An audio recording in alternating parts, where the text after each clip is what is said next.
क्या कभी आपको लगा है कि आपका दिमाग हर जगह है, बस वहां नहीं जहां उसे होना चाहिए? आप पढ़ने या काम करने बैठते हैं, लेकिन तभी फोन बजता है, कोई नोटिफिकेशन आता है या कोई याद अचानक आपको कहीं और ले जाती है। कुछ मिनट, घंटे बन जाते हैं और दिन के आखिर में एहसास होता है आज कुछ खास किया ही नहीं। ये बेहद निराश करने वाला होता है। बहुत लोग मानते हैं कि सफलता सिर्फ सबसे होशियार या सबसे टैलेंटेड लोगों को मिलती है, लेकिन इतिहास कुछ और कहता है। सफलता उसी की होती है जो फोकस करना जानता है, जो अपने सपनों को पकड़े रखता है और उन्हें ध्यान भटकने नहीं देता। फोकस वो अदृश्य शक्ति है जो संभावना को हकीकत में बदल देती है। ये कहानी है एक ऐसे लड़के की जो खुद को निराश मान चुका था, जिसके मार्क्स कम आ रहे थे, जिसका आत्मविश्वास टूट चुका था, जब तक कि एक बुद्धिमान शिक्षक ने उसे सिर्फ एक कटोरे में भरे पानी से जीवन का सबसे बड़ा सबक नहीं सिखाया। एक चहल पहल वाले शहर में एक लड़का रहता था। नाम था आरव। वो समझदार था, सपनों से भरा हुआ था, लेकिन उसका ध्यान बहुत कमजोर था। कभी वो डॉक्टर बनना चाहता, कभी कलाकार, कभी इंजीनियर। उसकी कल्पना शक्ति असीम थी, पर ध्यान रेत की तरह हाथ से फिसलता रहता। जैसे ही पढ़ाई करने बैठता, फोन बज उठता। क्लास में बैठा होता तो ख्याल किसी और दुनिया में खो जाते। रात में सोचता, कल से बदल जाऊंगा, लेकिन हर दिन वही कहानी दोहराई जाती। शुरू में उसे लगा ये मामूली बात है। वो सोचता था, मैं समझदार हूं, इसलिए सब ठीक हो जाएगा। लेकिन धीरे धीरे हकीकत सामने आई। उसके मार्क्स कम आने लगे। जो टीचर पहले तारीफ करते थे, अब निराशा से सिर हिलाते। दोस्त आगे निकल गए और आरव पीछे रह गया। सबसे बुरा यह था कि वो खुद से विश्वास खो बैठा। कई रातें वो जाग कर कहता, शायद मैं काबिल ही नहीं हूं। एक दोपहर परीक्षा में फिर असफल होने के बाद आरव स्कूल के आंगन में एक पेड़ के नीचे बैठा था। चेहरे पर निराशा छाई हुई थी। उसी समय एक बुजुर्ग मास्टर जी वहां से गुजर रहे थे। तभी अचानक उनकी नजर आरव पर पड़ी। वो पूरे शहर में अपनी समझदारी और खोए हुए छात्रों को राह दिखाने के लिए मशहूर थे।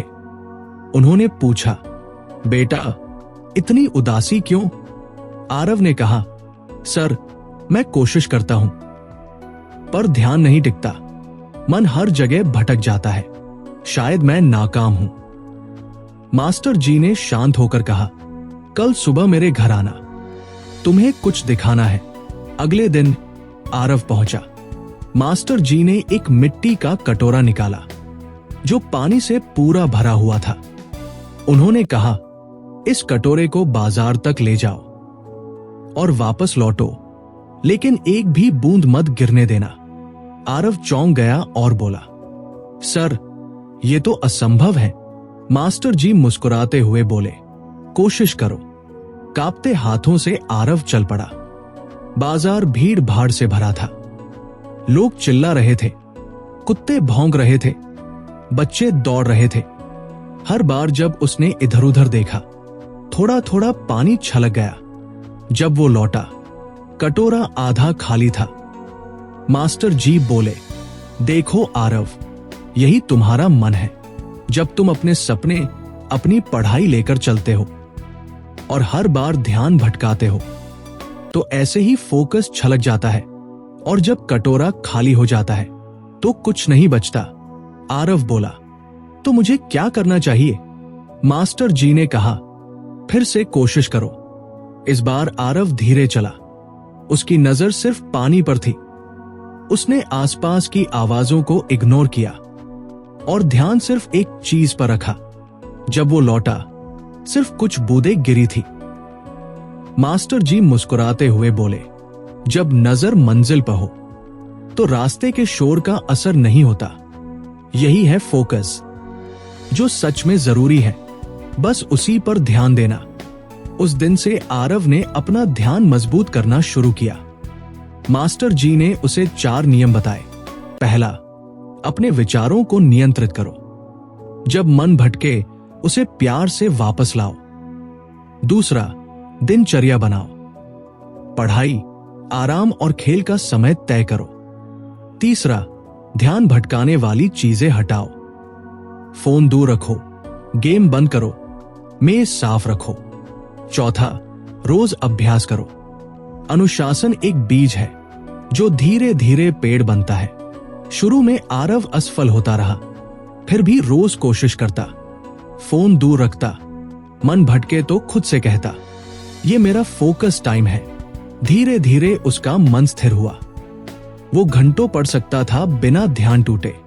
कुछ हफ्तों में उसकी पढ़ाई सुधर गई। शिक्षक उसकी मेहनत देखकर खुश हुए और सबसे जरूरी, वो खुद पर विश्वास करने लगा। कुछ महीनों बाद एक बड़ी छात्रवृत्ति परीक्षा हुई। आरव ने पूरे अनुशासन के साथ तैयारी की। न घबराहट, न हड़बड़ी, बस स्थिर ध्यान। परीक्षा के दिन वो शांत था, हर सवाल सोचकर हल किया और आत्मविश्वास से पेपर पूरा किया। जब नतीजे आए, वो सिर्फ पास नहीं हुआ बल्कि टॉप छात्रों में शामिल था। मां की आंखों में गर्व के आंसू थे। दोस्तों ने बधाई दी, पर आरव जानता था असल जीत मार्क्स नहीं थे, असल जीत थी फोकस की ताकत। अगर ये कहानी आपको अच्छी लगी हो तो इसे लाइक करें, शेयर करें और सब्सक्राइब करना न भूलें, ताकि ऐसी और प्रेरणादायक कहानियां आप तक पहुंचती रहें। धन्यवाद।